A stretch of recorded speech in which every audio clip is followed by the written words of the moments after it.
하나님의 말씀은 구약성경 이사야서 49장에 있는 말씀입니다. 이사야서 49장 14절부터 23절까지 말씀.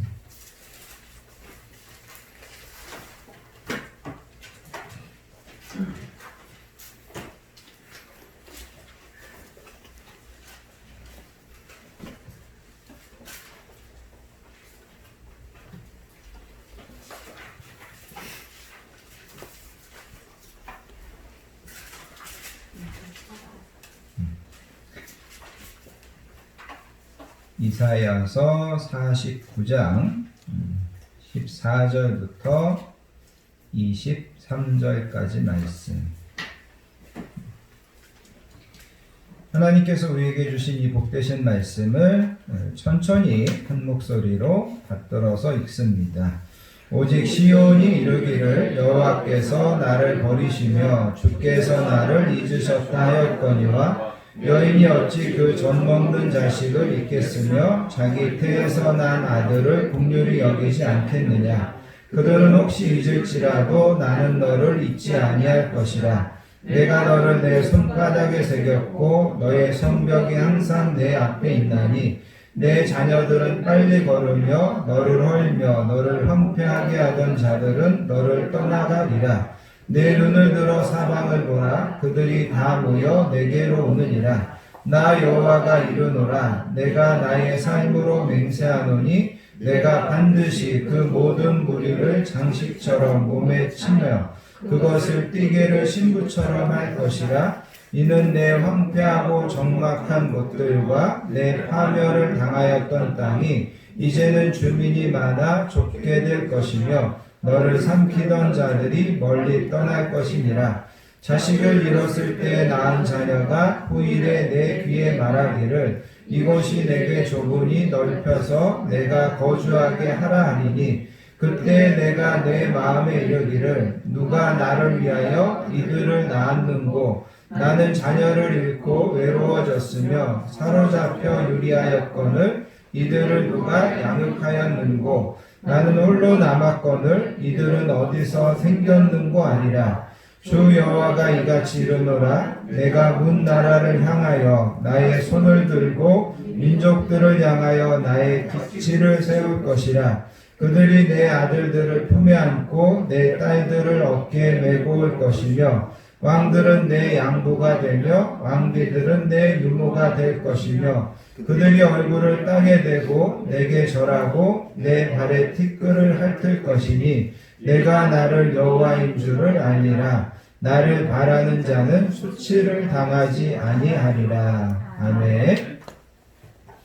여러분 15절에 가서 보시면 여러분들이 많이 들으셨던 말씀입니다. 여인이 어찌 그 젖먹는 자식을 잊겠으며 자기 태에서 난 아들을 긍휼히 여기지 않겠느냐. 그들은 혹시 잊을지라도 나는 너를 잊지 아니할 것이다. 이렇게 말씀하십니다. 그 다음에 여러분 맨 마지막 23절 끝부분에 가서 보시면 나를 바라는 자는 수치를 당하지 아니하리라. 제가 가진 영어 성경에는 여기가 어떻게 번역되어 있냐면 나의 도움을 기다리는 자는 누구든지 실망하지 않게 될 거다. 그런 이야기로 되어 있습니다. 그러니까 하나님의 도움을 기다리고 있는 자는 누구도 실망하지 않게 될 거다. 하나님께서 그 사람을 반드시 도와주실 거다. 그런 이제 말씀을 오늘 이사야 선지자가 하고 있습니다. 오늘은 이 말씀들을 우리가 생각하시면서 함께 은혜를 나눌 수 있기를 원합니다.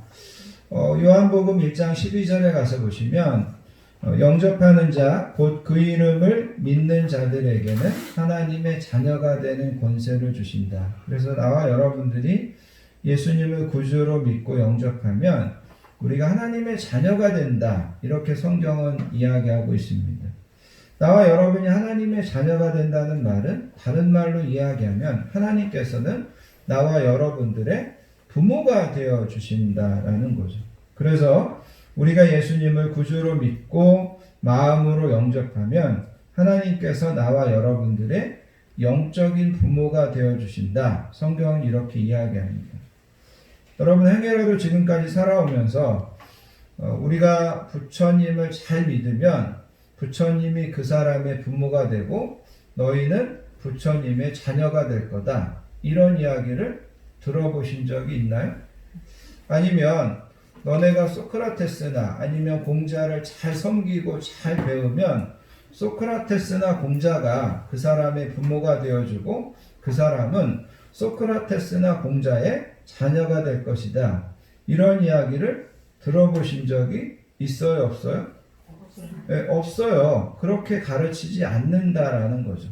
그런데 기독교는 독특합니다. 기독교는 되게 재미있습니다. 우리가 예수님을 통해서 하나님을 잘 믿으면 우리가 하나님의 자녀가 되고 하나님은 나와 여러분들의 뭐가 되어주신다고요?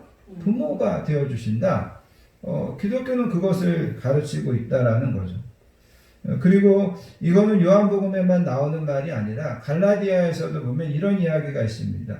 너희가 다 믿음으로 말미암아 그리스도 예수 안에서 하나님의 아들이 되었으니 너희가 다 믿음으로 말미암아 그리스도 예수 안에서 하나님의 아들이 됐다. 하나님의 아들이 됐다는 말은 하나님의 아들도 되고 하나님의 딸도 됐다라는 겁니다. 중요한 것은 우리가 하나님의 자녀가 됐다라는 겁니다.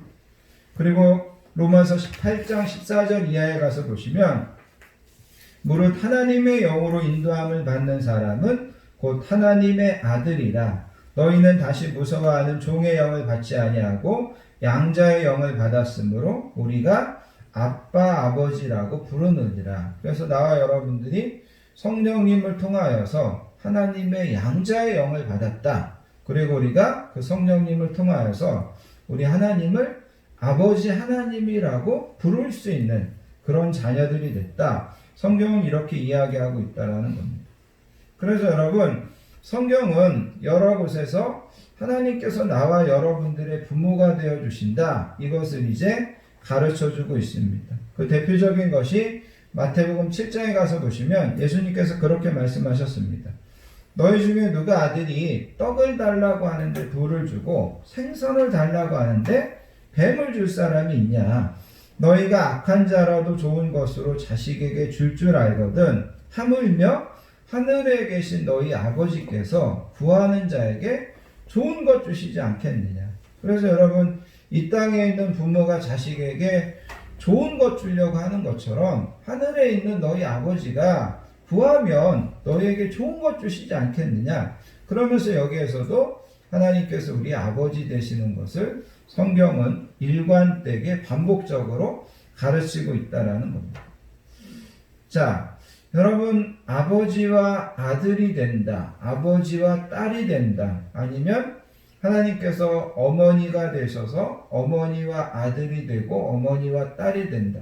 여러분, 성경은 나와 여러분들이 죄로 인하여서 하나님과 우리의 사이에 벽이 생기고 틈이 갈라졌다라고 이야기합니다. 근데 그 벽이 얼마나 견고한지 아니면 그 갈라진 틈이 얼마나 먼지 나와 여러분들이 도저히 그 벽을 뛰어넘을 수 없고 그 강을 우리가 건너갈 수 없을 정도로 하나님과 우리 사이는 정말 깊은 골로 어떻게 보면 건널 수 없는 그런 관계였다라는 거죠. 그런데 이제 하나님과 나와 관계가 아버지와 자녀의 관계가 된다고 하는 것은 이 땅에서 어떻게 본다면 가장 친밀한 관계가 된다. 성경은 그것을 우리에게 가르쳐주고 있다는 겁니다. 그래서 여러분, 하나님은 나와 여러분들에게서 멀리 떨어져서 이 세상을 창조하시고 이 세상을 통치하시고 그러는 하나님일 뿐만 아니라 그 하나님은 나와 여러분들과 가장 가까이에서 때로는 아버지와 아들로, 또 때로는 아버지와 딸로, 때로는 어머니와 아들과 같은 관계, 때로는 어머니와 딸과 같은 그런 인격적인 관계를 맺으시는 분이고 그런 관계들을 유지해 가시는 분이다. 성경은 그것을 우리에게 가르치고 있다라는 겁니다. 하나님이 우리가 하나님의 자녀가 되고 하나님께서 우리의 아버지가 되신다고 하는 것은 말할 필요도 없이 그것을 통해서 하나님께서 나와 여러분들을 사랑해 주신다라는 것을 먼저 우리는 기억하셔야만 됩니다. 그런데 여러분, 하나님은 우리를 사랑해 주실 때 두 가지 사랑을 동시에 보여주십니다. 무슨 말이냐면 하나님은 때로는 나와 여러분들에게 부성적인 아버지의 사랑을 보여주실 때가 있고 때로는 모성적인 어머니의 사랑을 보여주실 때가 있다는 거죠. 여러분 교육학이나 심리학에서는 뭐라고 이야기하냐면 한 어린아이가 건강하게 자라기 위해서는 아버지의 사랑이 필요하고 어머니의 사랑이 필요하다라고 이야기합니다. 그러니까 어머니에게 많이 사랑받는 것 되게 중요한데 그럼에도 불구하고 아버지에게 배우고 아버지에게 받아야 되는 사랑의 분량이 있다라는 거죠. 반대로 아버지의 사랑 정말 많이 받아야 되지만 그럼에도 어머니에게 배우는 사랑, 어머니에게 받는 사랑이 있어야 그 아이가 모든 부분들에서 건강하게 자랄 수 있다라는 거죠. 하나님도 마찬가지라는 겁니다. 하나님은 나와 여러분들을 사랑하시는데 때로는 아버지의 마음으로 우리를 사랑해 주시고 때로는 한 분이시지만 하나님은 어머니의 마음으로 우리를 사랑해 주십니다. 그래서 여러분 나와 여러분들을 하나님께서 아버지의 마음으로 사랑해 주시는 것을 가장 잘 표현해 주고 있는 것이 뭐냐면 누가복음 15장에 나와 있는 탕자의 비유입니다. 탕자가 집을 나가가지고 아버지의 유산을 다 탕진하고 거지가 돼서 돌아왔습니다. 그런데 그 탕자를 맞이하는 것은 어머니였어요? 아버지였어요? 네, 아버지였어요. 탕자의 비유에는 어머니는 나오지 않아요. 어머니는 어디 갔을까? 여러분 그런 생각 해보셨어요? 성경을 읽으면서 저는 이제 가끔 그런 생각들을 해봐요. 이 이야기에서 어머니는 왜 나오지 않았을까? 어머니가 있었다면 어머니는 어땠을까? 이런 생각을 해본다라는 거죠. 근데 의도적으로 하나님께서 그 탕자의 이야기에서 어머니는 좀 이렇게 빼놓습니다. 그러면서 아버지의 부성적인 사랑을 보여주죠. 아들이 저 멀리서부터 그지 같은 옷을 입고 오는데 그 아들을 기다리는 아버지, 또 그 아들을 끌어안고 그 아들에게 좋은 옷을 내다 입혀라, 가락지를 끼워라, 발에 신을 신겨라, 친구들을 초청해라, 양을 잡고 소를 잡아서 잔치를 벌이자. 이런 아버지의 사랑을 잘 보여주는 것이 이런 탕자의 이야기라는 겁니다. 그런데 여러분 하나님은 그런 아버지의 사랑만 가지고 있는 것이 아니라 하나님은 한 분이시지만 하나님은 어머니의 사랑도 모성적인 사랑도 가지고 있다는 거죠. 여러분 우리가 복음서에 가서 보시면 예수님께서 가난한 사람들 또 병든 사람들 귀신 들린 사람들을 고쳐주실 때 항상 예수님께서 그들을 불쌍히 여기셨다라는 그런 말이 나옵니다. 그들을 보시고 예수님께서 불쌍히 여기셨어요. 근데 그 불쌍히 여기셨다라는 말은 동정했다라는 말인데 그 불쌍히 여겼다라는 말이 어원적으로 살펴보면 이게 여성의 자궁입니다. 그러니까 이 불쌍히 여겼다라는 것은 뭐냐면 새끼를 품는 그 어미의 마음에서 불쌍히 여기는 게 나오는 겁니다. 그러니까 새끼를 품고 있는 그 어미의 마음에서 정말 불쌍히 여기고 긍휼히 여기고 그러는 마음이 거기에서부터 나오는 거라는 거죠. 그러니까 예수님은 하나님은 나와 여러분들을 불쌍히 여기시는데 그 불쌍히 여기시는 그 마음의 뿌리를 찾아 들어가면 그거는 어미가 자식을 보시는 또 어미가 자식을 사랑하시는 그 사랑, 그 마음이 불쌍히 여기는 거라는 거죠. 그래서 여러분 오늘 우리가 읽은 이 이사야서 49장 15절 이 본문의 말씀도 하나님의 사랑을 보여주시는데 이게 부성적인 아버지의 사랑을 보여주시는 것이 아니라 이 15절은 어떤 사랑을 우리에게 보여주신다라는 거죠? 어머니의 사랑을 보여주시는 거예요. 그래서 여러분 15절 다시 한번 보세요. 15절에 보시면 여인이 어찌 그 젖 먹는 자식을 잊겠으며 자기 태에서 난 아들을 긍휼히 여기지 않겠느냐. 여러분 우리 남자분들은 도저히 상상할 수도 없는 도저히 어떻게 보면 해낼 수 없는 것이 이거죠. 자기 자식을 잉태해보고 그 자식을 뱃속에서 키우면서 그 자식을 위해서 희생하고 또 그 자식이 태어났을 때 젖 먹여보고 남자가 아무리 감성이 풍부해도 도저히 남자는 헤아릴 수 없는 것이 이 마음이라는 거죠. 이 사랑이라는 거죠. 근데 하나님은 그런 사랑을 가지고 계셔요. 그런 사랑으로 나와 여러분들을 보셔요. 그러면서 하나님께서 뭐라고 말씀하시냐면 여인이 어떻게 그 자식을 잊겠느냐, 어떻게 긍휼히 여기지 않겠느냐. 설사 그들은 잊을지라도 여인이 절대로 잊을 수 없어요. 그런데 그들은 잊을지라도 나는 너희들을 잊지 않을 거다. 나는 너희들을 사랑할 거다. 이러면서 여러분 오늘 우리가 이 본문도 하나님께서 나와 여러분들을 어머니의 사랑으로 사랑하시는 것을 이야기하고 있다는 거죠. 마태복음 23장에 가서 보시면 예수님께서 그런 말씀을 하셨어요. 예루살렘아 예루살렘아 선지자들을 죽이고 내게 파송된 자들을 돌로 치려 하는 자여 암탉이 그 새끼를 날개 아래 모음같이 내가 내 자녀를 모으려 한 일이 몇 번이냐. 그러나 너희가 원치 아니하였도다.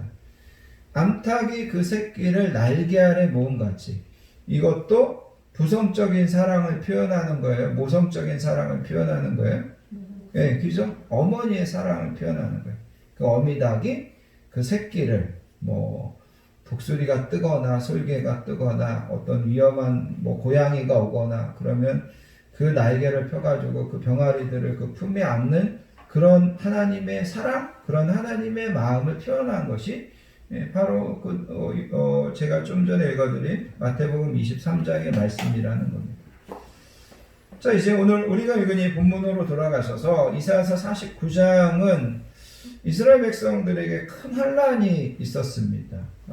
이스라엘이 바벨론이라고 하는 나라에 의해서 주전 586년에 멸망당하게 됩니다. 예루살렘 성이 불타게 되고 그 다음에 성전은 이방인들에게 유린당하게 됩니다. 많은 사람들이 이 전쟁으로 인하여서 죽임을 당하게 되고 또 많은 사람들이 외국으로 도망치게 됩니다. 그리고 많은 사람들이 포로로 잡혀가지고 바벨론으로 쇠사슬이 채워져 가지고 바벨론으로 끌려간 것이 오늘 우리가 읽은 이 본문의 어떤 역사적인 배경입니다. 그러면서 여러분 14절에 가서 보시면 이스라엘 백성들이 하나님 앞에 뭐라고 이야기하냐면 여호와께서 나를 버리시며 주께서 나를 잊으셨다, 그렇게 이야기합니다. 이제 우리는 하나님께 버림받았구나, 이제 우리는 하나님께 영원히 잊혀진 존재구나, 그들이 그렇게 생각했다라는 거죠. 우리나라가 어떻게 이렇게 됐지? 우리 성전이 어떻게 이렇게 됐지? 우리 자녀들이, 우리 가정이 어떻게 이렇게 됐지?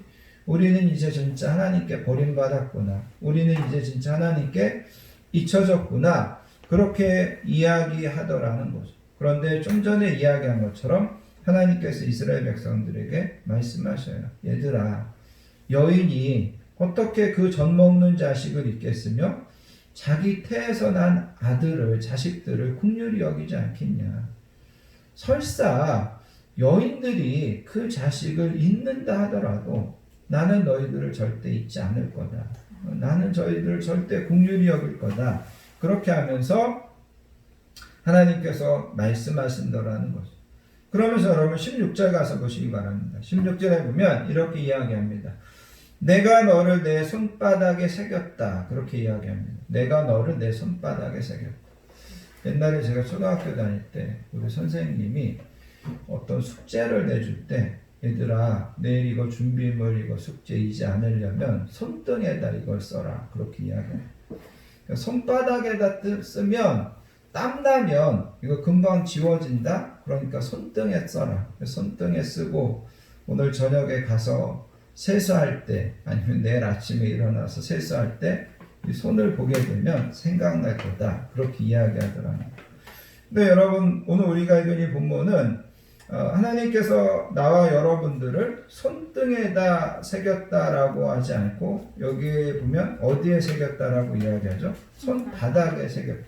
여기 새겼다라는 말은 그냥 글씨로 썼다는 말이 아니에요. 원어적으로 보면 이게 깎아냈다는 거예요. 조각했다는 거예요. 그러니까 여러분, 돌 같은 데다 이렇게 깎아내듯이 하나님께서 당신의 손바닥에 우리를 새겼다. 하나님께서 언제든지 보고 가장 쉽게 기억할 수 있는 그 손바닥에 나와 여러분들을 새겼다.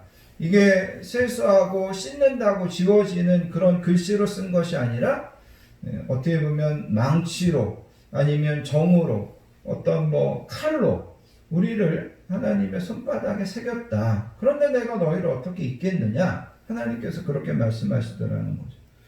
그러면서 여러분 17절에 가서 보시면 이렇게 이야기합니다. 내 자녀들은 빨리 걸으며 너를 헐며 너를 황폐하게 하던 자들은 너를 떠나가리라. 그래서 맨 마지막에 있는 것처럼 너희를 멸망시켰던 그 바벨론은 떠나가게 될 거다. 그렇게 이야기합니다. 떠나가게 될 거다. 그리고 여러분 20절에 가서 보시면 이렇게 이야기합니다. 자식을 잃었을 때 낳은 자녀가 후일에 내 귀에 말하기를 이곳이 내게 좁으니 넓혀서 내가 거주하게 하라 하리라. 이 말은 무슨 말이냐면 아까도 이야기한 것처럼 많은 이스라엘 백성들이 죽임을 당했습니다. 또 일부 사람들은 외국으로 도망쳤습니다. 그리고 많은 사람들이 포로로 잡혀서 끌려갔습니다. 그래서 이스라엘 백성들의 백성들의 숫자가 급격하게 줄었다라는 거죠. 그런데 여러분 20절에서 이야기하는 것이 뭐냐면 이곳이 내게 좁으니, 근데 이제는 인구가 많아져 가지고 이스라엘 사람들이 모여 사는 예루살렘 성이 좁다는 거예요. 이 성을 더 넓혀야 될 정도로 인구가 다시 늘어나게 해주겠다. 그리고 하나님께서 그 예루살렘과 이스라엘을 회복시켜 주시겠다. 이 말씀을 이렇게 이야기하고 있다는 거죠. 그러면서 하나님께서 23절에 보시면 이렇게 이야기합니다. 왕들은 내 양부가 되고 왕비들은 내 유모가 될 것이며 그들이 얼굴을 땅에 대고 내게 절하고 내 발에 티끌을 핥을 것이다. 그래서 이방 나라들, 이방의 열왕들이 이스라엘 백성들에게 나와서 그들에게 무릎 꿇고 절하고 이스라엘 백성들의 발에 티끌을 핥을 것이다.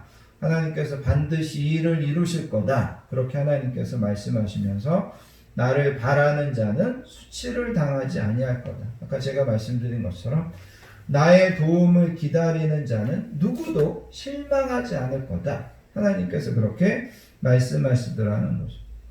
그래서 여러분 이런 모든 것들을 통하여서 하나님께서는 내가 아버지와 같은 사랑으로 어머니와 같은 사랑으로 너희를 사랑하고 돌보겠다. 이렇게 말씀하시더라는 거죠. 이 본문의 말씀을 통하여서 나와 여러분들이 두 가지를 먼저 생각해 보기 원하는데 첫 번째는 뭐냐면 하나님이 우리를 절대로 잊지 않으시고 하나님께서 우리를 절대로 버리지 않는다는 것은 하나님이 나와 여러분들과 영적인 부모와 영적인 자식의 관계를 맺어주면 이 관계는 절대로 번복되거나 이 관계는 절대로 끊어지는 것이 아니라는 것을 먼저 우리가 깨달을 수 있기를 바랍니다. 아멘. 여러분 세상에서도 진짜 부모와의 관계가 악화돼서 연을 끊겠다 그렇게 하는 사람들이 있다는 거죠. 여러분 호적상으로 연을 끊을 수 있습니다. 그런데 진짜 그 부모와 자식의 연을 끊을 수 있을까요? 없을까요? 없죠. 하나님과 우리의 관계도 마찬가지라는 거죠. 하나님께서 한번 우리의 영적인 부모님이 되어주시고 나와 여러분들이 하나님의 영적인 자녀가 되어주면 죄송하지만 우리가 어디에 가서 무슨 짓을 해도 우리는 하나님의 자녀고 하나님은 우리를 긍휼히 여기시고 기다리시고 우리를 사랑하시고 우리를 용서하시고 하나님이 절대로 잊지 않으시고 절대로 우리를 포기하지 않으시고 이 관계가 지속되는 거다. 하나님은 그것을 이야기하고 있습니다. 또 한 가지 하나님은 오늘 이 본문에서 이스라엘에게 장래를 약속한다는 거죠. 아까 이야기한 것처럼 바벨론은 멸망할 거다. 너네들은 다시 돌아올 거다. 이 예루살렘 성이 옛날보다 더 인구가 많아져서 이 땅이 좁다고 사람들이 이 땅을 넓혀야 된다고 이야기할 거다. 그러면서 하나님께서 장래를 약속하시더라는 거죠. 여러분 우리가 하나님의 자녀인데 세상 사람들이 볼 때는 야 네가 무슨 하나님의 자녀야. 나보다도 찌질하게 살고 나보다도 잘난 것도 없고 그런데 뭘 하나님의 자녀야. 우리가 우리 자신을 볼 때도 그럴 수 있다는 거죠. 그런데 하나님은 이스라엘 백성들에게 뭐를 약속하셨다고요? 장래를 장래, 미래를 약속하셨다는 거예요. 우리가 하나님의 자녀라면 하나님은 나와 여러분들에게 과거에 우리를 구원해 주시고 현재 우리를 돌보시는 것도 중요한데 하나님은 나와 여러분들에게 뭘 약속해 주시냐면 장래를 약속해 주시고 미래를 약속해 주신다는 것을 기억하시기를 바랍니다. 그래서 성경은 나와 여러분들이 하나님의 자녀이면 우리는 하나님의 상속자가 된다. 상속자가 된다는 건 이건 미래적인 개념이에요. 우리가 장차 하나님의 나라에 들어가서 하나님의 나라를 유산으로 받게 되고 하나님의 자녀로서 상속자가 된다. 그래서 나와 여러분들이 지금은 내가 어떻게 본다면 하나님의 자녀로서 별 볼 일 없게 사는 것 같고 초라하게 사는 것 같아도 하나님의 자녀로서 나에게 약속된, 나에게 보장된 미래가 있다. 여러분 이것을 꼭 기억하시기를 바라겠습니다. 결론적으로 여러분 이런 말씀을 좀 드리기 원합니다. 첫 번째는 뭐냐면 민물고기 중에 가시고기라는 고기가 있습니다. 한 10여 년, 한 20여 년 전에 이게 소설로도 나오고 영화로도 만들어진 그런 게 있었는데 이 가시고기는 암컷이 이제 알을 부화하게 되면 아버지 가시고기가 그 알을 부화할 때까지 계속 지킨다고 합니다. 그래서 이 아버지 가시고기는 먹이 활동도 하지 않고 그 알을 빼앗기지 않도록 다른 물고기들이 그 알을 잡아먹지 않도록 계속해서 그 알을 지킨다라는 거죠. 그리고 그 새끼들이 부화하게 되면 자기 몸을 그 새끼들에게 먹이로 주고서 그의 어떤 일생을 마치는 것이 가시고기라는 거죠. 그래서 가시고기는 이 부성적인 사랑, 아버지의 사랑을 가장 잘 표현해주는 어떤 동물, 물고기라고 볼 수 있다라는 거죠. 자, 그런데 이제 우리가 생각해 보자라는 거죠. 여러분 이제 그런 이야기들을 여러분들이 많이 들었다라는 거죠. 어떤 동물, 아니면 이런 물고기. 그러면 그런 동물, 그런 물고기들에게 자녀를 위해서 이렇게 희생하고 자녀를 이렇게 사랑하는 그 마음을 그 물고기에게 넣어주신 분이 누구라는 거죠? 하나님이라는 거죠. 그리고 하나님이 그런 작은 물고기들에게도 아니면 무슨 원숭이라든가 어떤 미묘한 어떤 동물에게도 자식을 지키기 위해서 자기 목숨을 내놓는 그런 사랑을 심어주신 것이 하나님이라면 하나님의 마음에도 그런 사랑이 있기 때문에 그런 물고기에게도 그런 사랑을 심어주고 나와 여러분들에게도 자녀에 대한 그런 사랑의 마음을 하나님이 우리에게 심어주셨다는 거죠. 그러면서 하나님은 나와 여러분들에게 뭘 명령하냐면 내가 너희들에게 내려준 그 사랑을 또 너희 자녀들에게 내려줘라. 또 너희들이 내가 준 그 사랑의 마음으로 너희 자녀들을 사랑해줘라. 하나님은 나와 여러분들에게 그것을 명령하고 있다는 거죠. 그러면서 여러분 우리가 우리 자녀들을 정말 하나님께서 나한테 내려준 내려준 그 사랑을 가지고 우리가 자녀들을 조건 없이 그 자녀들을 사랑하고 용서하고 기다려주고 그런 어떤 삶을 우리가 감당해야 될 줄 믿습니다. 또 한 가지는 하나님이 나와 여러분들에게 자녀들을 그렇게 사랑하라고 명령하셨을 뿐만 아니라 너희의 부모를 공경하고 순종해라 이렇게 말씀하셨다라는 거죠. 하나님은 너네들 나만 잘 섬기면 된다 그렇게 하지 않으셨다는 거예요. 너 부모에게 순종해라. 너 부모에게 공경해라. 하나님께서 그렇게 말씀하시더라는 거예요. 그러니까 어떤 분은 그렇게 이야기해요. 하나님께서는 우리의 육신의 부모를 존경하라고 하지 않고 공경하고 순종하라고 했다. 존경하는 거는 못할 수도 있지만 우리가 공경하고 순종하는 것은 할 수 있지 않느냐 이렇게 이야기하더라는 거죠. 아무튼 성경은 분명히 이야기합니다. 내 부모를 공경하라. 이것은 약속 있는 첫 계명이니 이는 내가 잘되고 땅에서 장수하리라. 이렇게 이야기하고 있더라는 거죠. 마지막으로 여러분 한 가지만 더 이야기한다면, 여러분 시편 23편에서 보면 다윗이 그렇게 이야기합니다. 여호와는 나의 목자시니 내게 부족함이 없으리로다.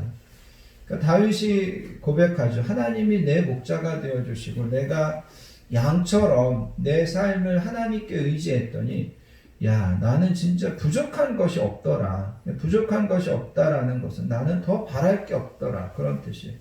나는 진짜 더 바랄 게 없더라. 그렇게 이야기하더라는 거예요. 그러면 여러분 생각해 보세요.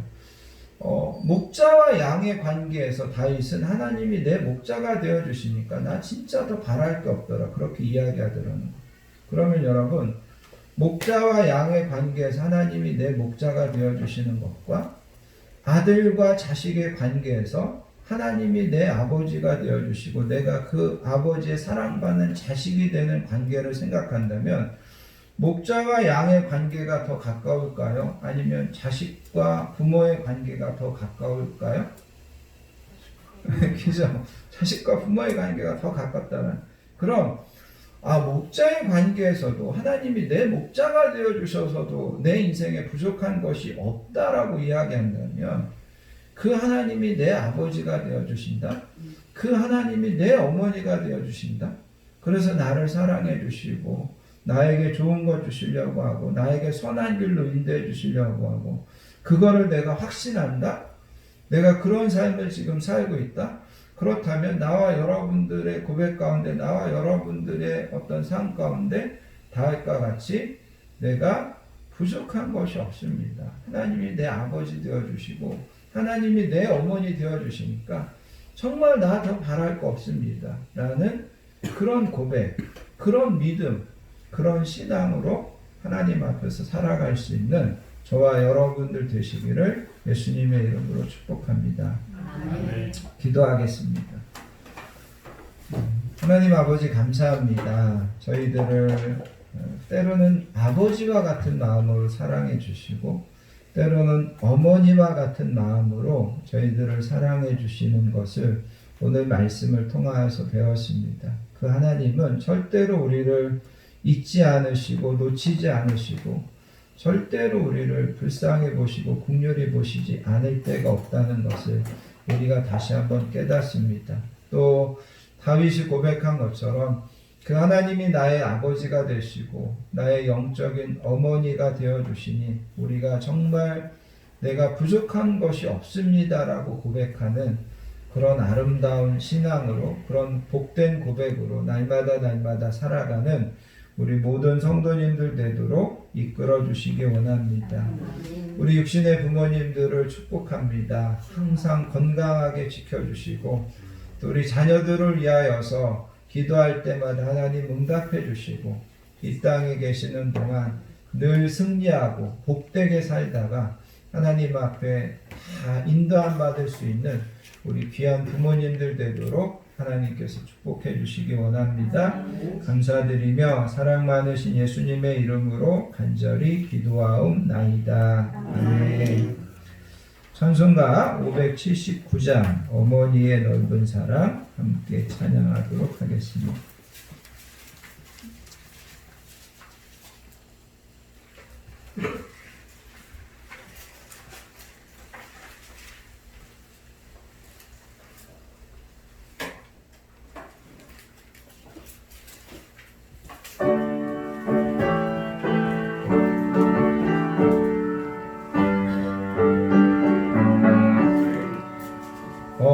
어머니의 넓은 사랑 귀하고 귀하다. 그 사랑이 언제든지 나를 감싸줍니다. 내가 올 때 어머니는 주께 기도드리고 웃을 때에 찬송 부르십니다. 아침 저녁 읽으시던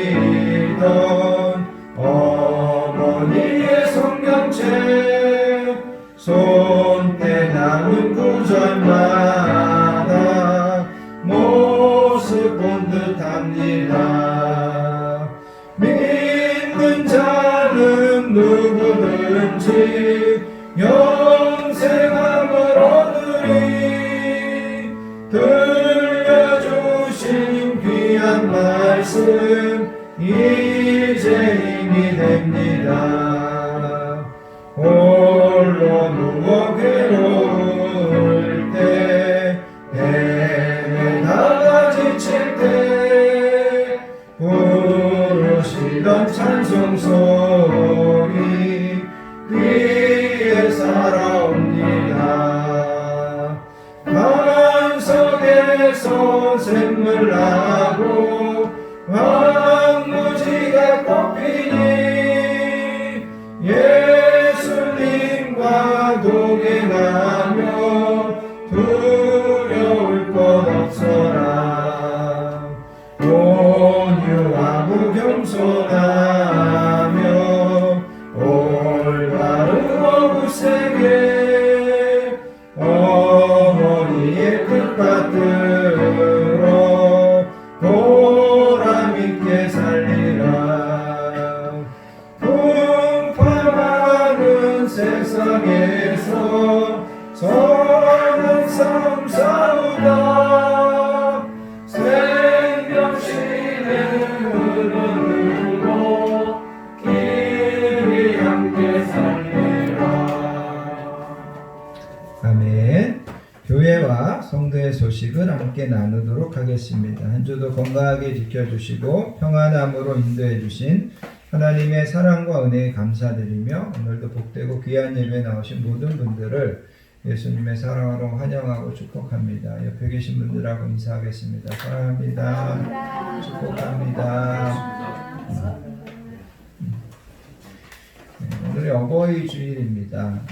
우리 부모님들 항상 영육간의 강건함을 위해서 여러분들 기도해 주시고 또 하나님께서 나와 여러분들의 영적인 부모가 되어 주심을 항상 믿으며 그 하나님의 사랑 안에 우리 부모님들의 사랑 안에 날마다 믿음으로 승리하는 저와 여러분들 되시기를 바랍니다.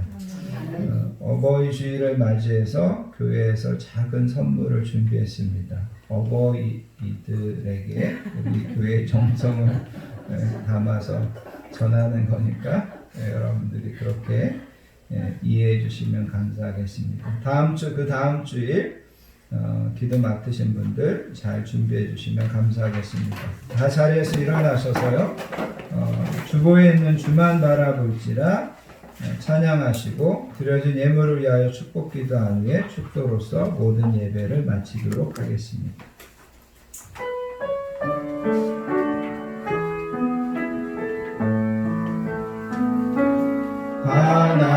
하나님의 사랑을 사모하는 자, 하나님의 평안을 바라보는 자, 너의 모든 것 창조하신 우리 주님이 너를 얼마나 사랑하시는지 하나님께 찬양과 경배하는 자, 하나님의 선하심을 닮아가는 자, 너의 모든 것 창조하신 우리 주님이 너를 자녀 삼으셨네. 하나님 사랑의 눈으로 너를 어느 때나 바라보시고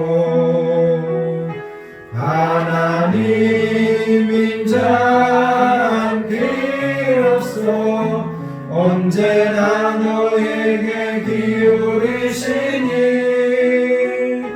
어둠에 밝은 빛을 비춰주시고 너의 작은 신음에도 응답하시니 너는 어느 곳에 있든지 주를 향하고 주만 바라볼지라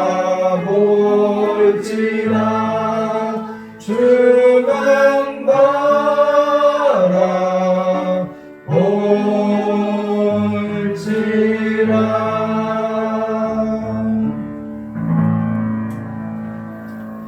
하나님 아버지 감사합니다. 저희들에게 육신적인 부모님을 통하여서 지금까지 많은 사랑을 받고 또 지금까지 건강하게 자랄 수 있도록 인도하여 주신 것 감사합니다. 하나님 오늘 말씀처럼 하나님께서 변함없이 우리의 영적인 부모가 되어 주셔서 우리를 사랑하시고 우리를 이끌어 주시고